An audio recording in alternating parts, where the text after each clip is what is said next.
When we bought this property in 2010, we had no idea how many changes life was about to bring. Through funding, we planted 700 trees over 2 years, but it was during the time I spent caring for my husband through a terminal illness that nature took charge and koala food trees began to naturally regenerate.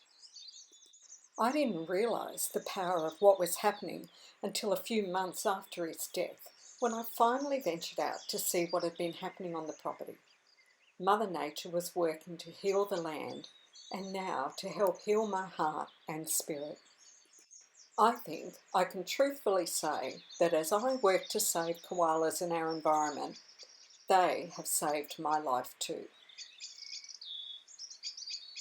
The numbers speak for themselves. In 2014, just 408 sightings in 365 days, and in 2019, you can multiply that by 5 times. I used nose patterns to identify the koalas. They're quite distinctive and reliable. This is needed as many koalas pass through the property as it sits in a natural koala corridor.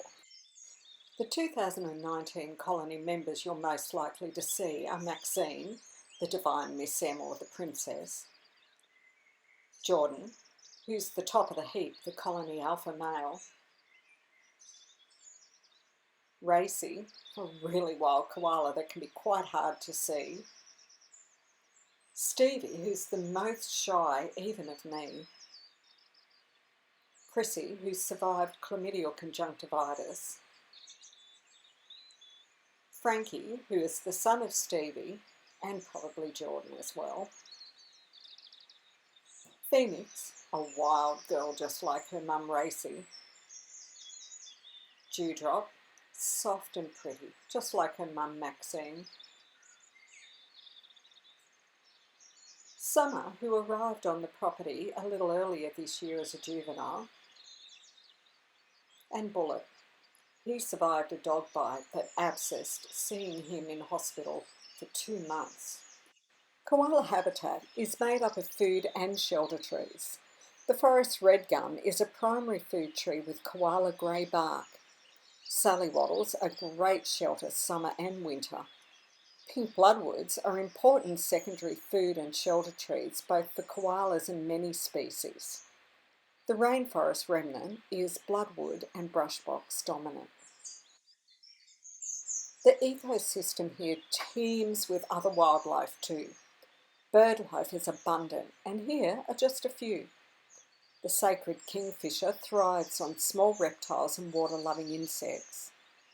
The laughing kookaburra is the largest kingfisher in the world, and they're very territorial and mate for life.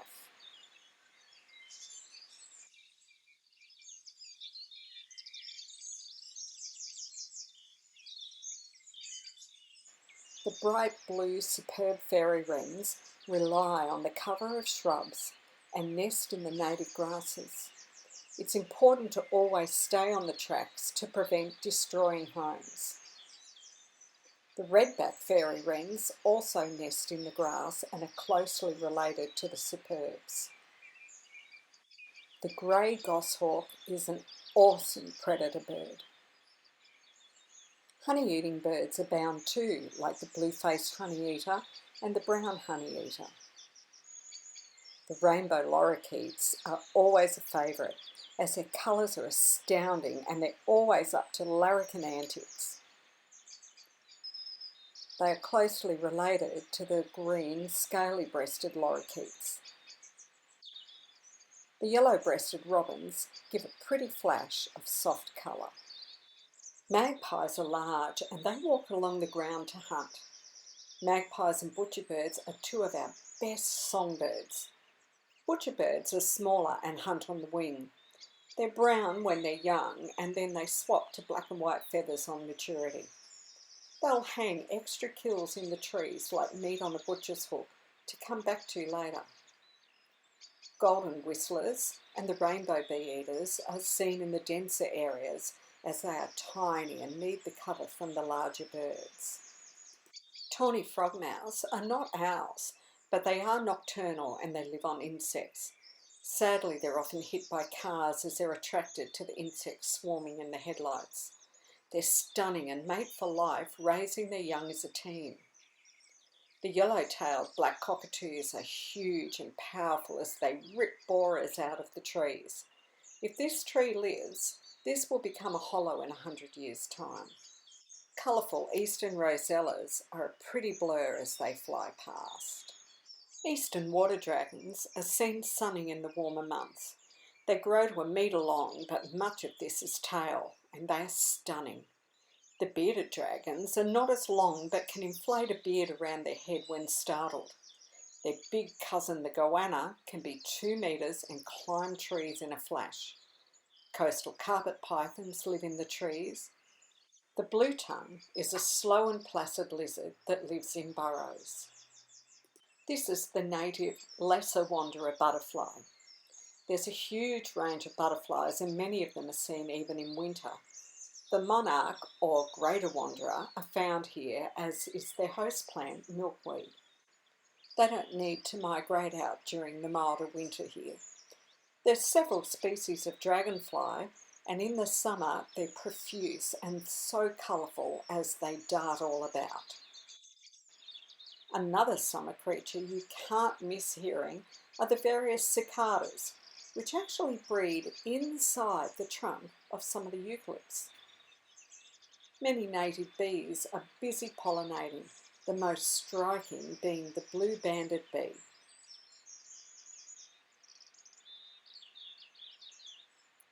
Robber flies keep insect populations in check. Paper wasps and other wasp breeds are common in the warm months, and the huge Hercules beetles are beyond stunning. March flies pack a bite in the summer, while the Christmas beetles are shiny as they feed on the eucalypts. Tiger moths are striking, and the female golden orb spiders can handle large prey, but the males are tiny. Weird spiders are the order of the day. There's 2 breeds of wallaby seen here, early mornings and late evenings. The swamp wallaby prefers the tall grass and shrubs, and the redneck wallaby comes through occasionally. You'll see nesting boxes around the property, which are a funded project for the vulnerable little lorikeet and squirrel glider, and there's a nesting squirrel glider mum in 2019. How about some koala facts? Koalas have 2 thumbs on each hand with strong, sharp claws. They have a double fused toe on each foot and a clawless thumb on each foot too. Koalas are the only non-primate with fingerprints.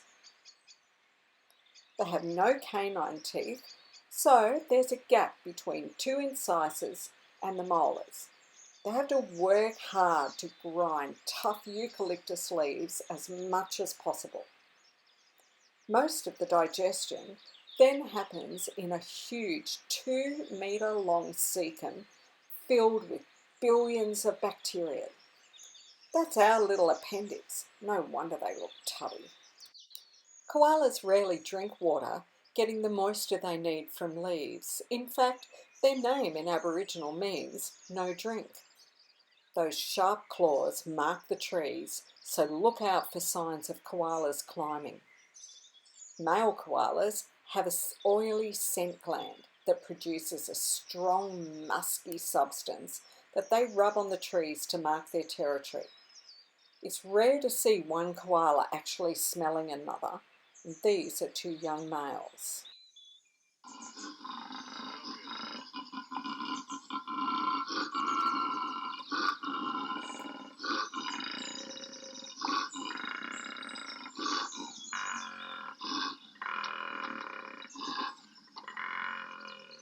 Koalas have a 35-day pregnancy, ending with a tiny pinky the size of a jelly bean being born. This little bean climbs into mum's pouch and attaches to a milk teat to grow for the next 6 months. A koala with a joeyum pouch is not pregnant, but is a nursing mother. She's still very agile. To transition from drinking milk to eating leaves, Mum produces a porridge-like mixture from her sebum called pap. Joey sticks his head out of the pouch to eat it. It's full of bacteria that will transform Joey's digestive system. A good clue that Joey's papping is how often you find Mum sleeping and a Joey's head asleep out of the pouch. Don't worry, they never get cut off. As Joey grows, they begin riding on Mum's back. Now, let's just have a look at some of the Joeys that were born and raised here in 2018.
The Adventures of Miss children's book series is an exciting collaboration between Koala Gardens and US author Becca Boucher and Melbourne artist Lucian Noontil.